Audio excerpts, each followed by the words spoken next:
Hiya. I just thought that I would do a quick video about my manifesto, just because I think it can be a bit easier when a candidate explains some of their manifesto points and their promises that they're going to make. So, my manifesto is consisting of three different points, and obviously it's Hunger Games themed. Like my whole campaign is Hunger Games themed, so it's really quite fitting, really, that I have three because obviously it matches the hand signal. That wasn't intentional. That just seemed to kind of happen.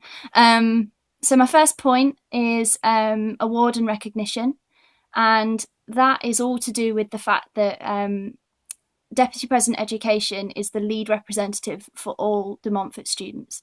Now, obviously, this lead representative cannot fully and adequately represent every single demographic of student that there is currently studying at De Montfort University.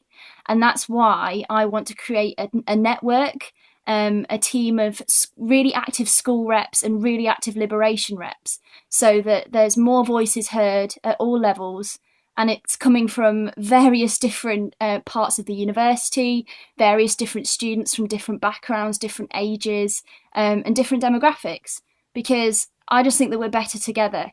That's why I'm going to create pots of funding so that you can all run your own campaigns. That's why school reps are going to hopefully get their own bursary so that they can feel truly appreciated and like they are part of me and what I do, because you are. You're absolutely crucial to what it is that I would do. And that goes for liberation reps as well. They're part-time officers at the end of the day. The only difference between a full-time officer and a part-time officer is the hours that they work, and the fact that the part-time officers have a degree to contend with as well. Then if you add on top of that the fact that they are all representing different liberation groups, so mature students, international students, LGBT students, why on earth are we not recognising them in the way that we should? I just think that they're absolutely crucial. So my first point, award and recognition, is, in a broader sense, creating a team of representatives, not having it so it's just me trying to shout about what students want. I want it to be all of us shouting about what students want, and actually being able to have the funding behind us to do what it is that we want to do. So my second point is innovative technology. We're living in quite a turbulent time for higher education. Disabled student allowances threatening to get cut, additional course costs are all over the place, and living costs just aren't getting any lower.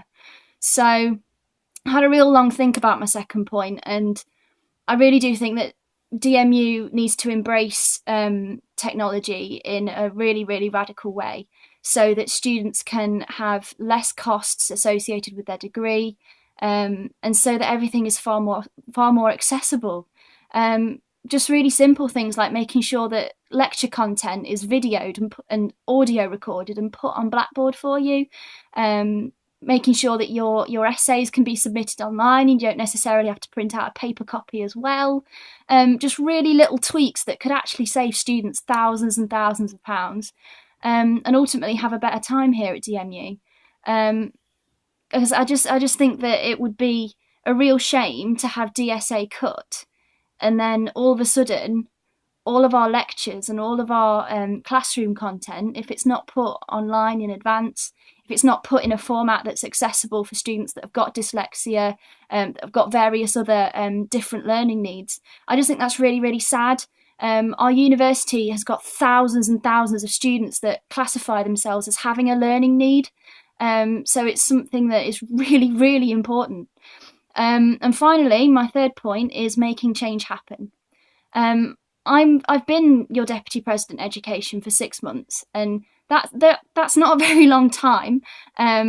So it can be quite frustrating when obviously I can't wave my magic wand and have it all done for you in such a short space of time. But in terms of wand waving, I've got you all a 24/7 library. I've got the Pro Vice Chancellor looking at additional course costs very, very seriously. I've secured £2,000 for Leicester College so that they can do some really crucial student voice work. I've visited Confetti College. I've validated courses both here and abroad.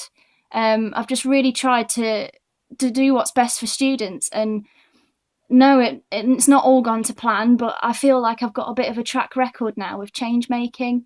And I feel as though I've made connections both with students right the way up to senior staff. So if there's anything that I can do in the next 18 months to change things, then I believe I've got the connections now and I've got the respect within the institution to actually give it a go, and not just make empty promises that I can't keep. I work tirelessly for students, and I really hope that those of you that are already backing my campaign will shout about me and help me with my flyer handing out, and just generally try and shout about what it is that I do, because I do it all for you. And I really hope that you'll consider me when you vote. Obviously, if you've got friends that are running for DPE, put me as your number 2. I totally understand that I'm not going to get everyone voting for me for number 1, but if you could just think about me when you're voting, that's all that I ask. So yeah, I hope that everybody has a really enjoyable next couple of weeks. It's going to be really exciting over at DSU with posters everywhere, banners, people making speeches. Feel free to stop me on campus and say hi and ask me questions.